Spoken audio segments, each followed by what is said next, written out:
हमारे सभी पाठकों को प्यार भरा नमस्कार। तो दोस्तों, आज की कहानी है अब आपकी गलती का खामियाजा मैं अपने जीवन के साथ खिलवाड़ करके नहीं कर सकती। आए दिन घर में कलह क्लेश के कारण काजल का मन बहुत विचलित था। जितनी खुशी से वह इस घर में आई थी, वह खुशी ना जाने कब दुख में बदल गई पता नहीं चला। जैसे जिंदगी में परेशानियों ने घर कर लिया हो। वह सोच रही थी कि हमें ससुराल जैसे पवित्र बंधन का मतलब क्या सिर्फ एक बंधुआ मजदूर होता है जो बिना किसी तनख्वाह के अपने ऊपर होने वाले अत्याचारों को चुपचाप सहन करते जाए। ऐसे कितने ही सवाल काजल के मन में उमड़ घुमड़ रहे थे। आखिर वह ऐसा क्यों ना सोचे। कितने अरमानों से रोहित के साथ ब्याह किया था उसने, लेकिन ससुराल में तो जैसे ससुराल वालों को जन्म जन्म की दुश्मनी निभाने के लिए एक बहू ही मिलती है। काजल अपने ससुराल में सबसे बड़ी बहू थी। उससे छोटे दो देवर अभी पढ़ाई कर रहे थे। ससुर मनोहर जी का रिटायरमेंट हो चुका था। ज़्यादातर समय पर अपना घर पर ही व्यतीत करते। पति रोहित एक कंपनी में मैनेजर के पद पर थे। अच्छी नौकरी और रोहित के व्यक्तित्व से प्रभावित होकर काजल के घर वालों ने खुशी खुशी यह रिश्ता तय कर दिया। सबसे बड़ी परेशानी काजल के सामने यह थी कि सासू माँ प्रेमलता जी भले ही किसी काम में हाथ ना बटाएं, लेकिन उसके हर काम पर तीखी नज़र रहती। कहानी शुरू होती है सुबह की चाय से। सुबह ही चाय तो काजल ही बनाती, लेकिन उसको सबसे पहले चाय पीने का हक नहीं था। चाय बनाने के बाद केतली में भरकर डाइनिंग टेबल पर रख दी जाती और जब घर के सभी सदस्य चाय पी ले तब बाद की बची हुई चाय उसके हिस्से में आती, जो कि उसके गले से उतरती ही नहीं थी। यही हाल खाने के समय का था। प्रेमलता जी उसे अपने हाथ से जितना परोस कर देती है, बस उतना ही उसको खाना खाना होता है। उससे भी डिब्बे में सबसे बाद की बची हुई गली रोटी उसके हिस्से में आती। रोहित, मुझे गरम गरम चाय पीने की आदत है। बाद की बची हुई ठंडी चाय से मुझे बदबू आती है। मैं ऐसे चाय नहीं पी सकती। मुझसे गली हुई रोटी भी नहीं खाई जाती। सासू माँ मुझे सबसे नीचे की गली हुई रोटी देती है, तो तुम मुझसे क्यों कह रही हो? अगर तुम्हारा मन नहीं करता तो मत पिया करो। अगर गीली रोटी नहीं खाई जाती तो मत खाया करो। यह बात तुम माँ को भी तो बोल सकती हो। बेरुखी से रोहित ने कहा। माँ ने कहा था, माँ से कहा था, लेकिन उन्होंने यही कहा है कि हमारी घर की बहू सबसे पहले चाय पीने नहीं बैठती। मैं भी जब बहू थी मैंने कभी सबसे पहले चाय नहीं पी, हमेशा सबसे पीने के बाद ही पिया करती थी। उनका कहना है कि हमें हमारी सासू माँ जो खाने देती थी हम उतना ही खाकर पानी पीकर उठ जाते थे। हमने कभी अपने मुंह से कुछ नहीं मांगा। तुम ही बताओ, सदियों पुराने घिसे पीटे नियम पीढ़ी दर पीढ़ी यूं ही निभाते जाना चाहिए क्या? शादी के बाद हमारे हिस्से में यही आता है?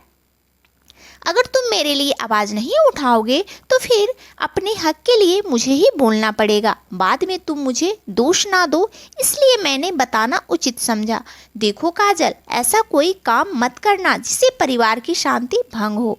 कुछ समय तो माँ के हिसाब से तो तुमको रहना ही पड़ेगा। रोहित की ऐसी सोच पर काजल का मन वृत्त तृष्णा से भर उठा था। अगले दिन जब काजल ने चाय बनाई तो जानबूझकर अपने लिए उसने चाय नहीं बनाई थी। सभी के चाय पी लेने के बाद सासू माँ ने देखा कि काजल अपने लिए अलग से चाय बना रही है। यह क्या बहू, तुम अपने लिए चाय अलग से बना रही हो?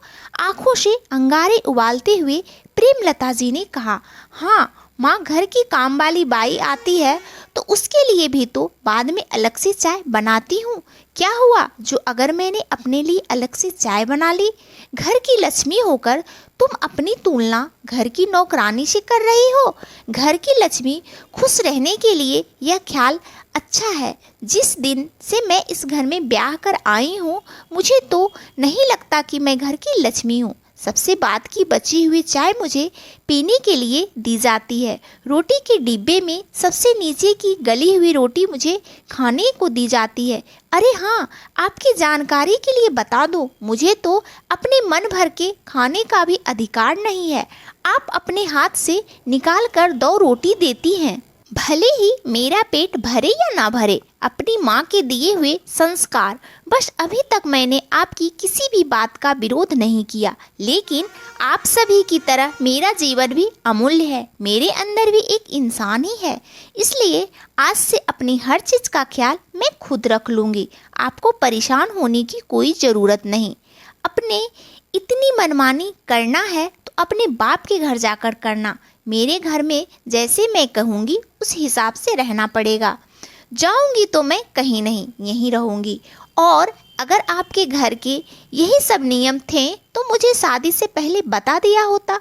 अब आपकी गलती का खामियाजा मैं अपने जीवन के साथ खिलवाड़ करके नहीं कर सकती। आप अपने हिसाब से अपना जीवन जिए, मैं अपने हिसाब से अपना जीवन जीऊँगी।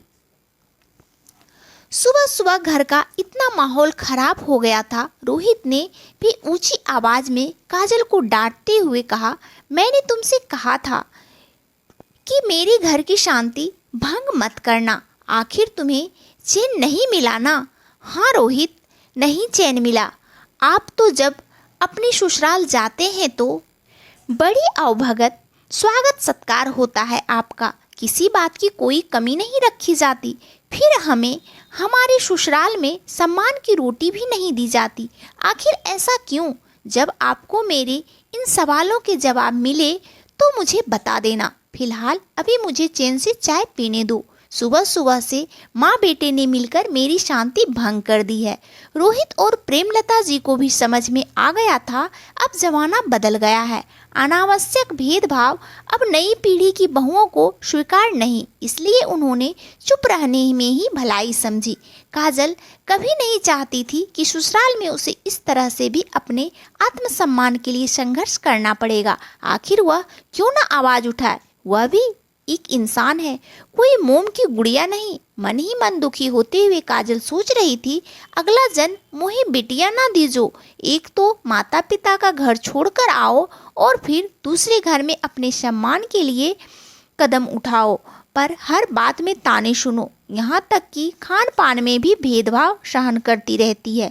दोस्तों, बेटी को जब बहू बनकर लाते हो तो बड़े बड़े वादे किए जाते हैं कि हम बहू नहीं बेटी ले जा रहे हैं, और जैसे ससुराल आते ही बहू को नौकरानी बना दिया जाता है और बिना कारण ताने और जली कटी सुनाई जाती है। और अगर तबीयत खराब हो जाए तो उसे आराम तक नहीं करने दिया जाता, और अगर बहू किसी चीज़ को लेकर शिकायत कर दे तो उसके लिए उसे मानसिक प्रताड़ना की जाती है। कभी कभी तो उसे घरेलू हिंसा भी सहनी पड़ती है। आज ना जाने कितनी लड़कियां घरेलू हिंसा की सूली पर चढ़ चुकी है। ना जाने कितनी बहू बेटियों को निर्दयता से मार दिया जा रहा है। अगर वह शुरू में ही अपनी आवाज़ को बुलंद कर ले तो किसी में कितनी ताकत नहीं जो उसके साथ कुछ भी गलत कर सके। तो दोस्तों, ये कहानी आपको कैसी लगी हमें कमेंट करके ज़रूर बताइएगा, और कहानी अच्छी लगे तो इस कहानी को लाइक और चैनल को सब्सक्राइब ज़रूर कर लीजिएगा। और आप सब अपने जीवन में बहुत बहुत बहुत खुश रहिए, यही भगवान से प्रार्थना है। आप सबका दिन शुभ हो, मंगलमय हो। धन्यवाद दोस्तों।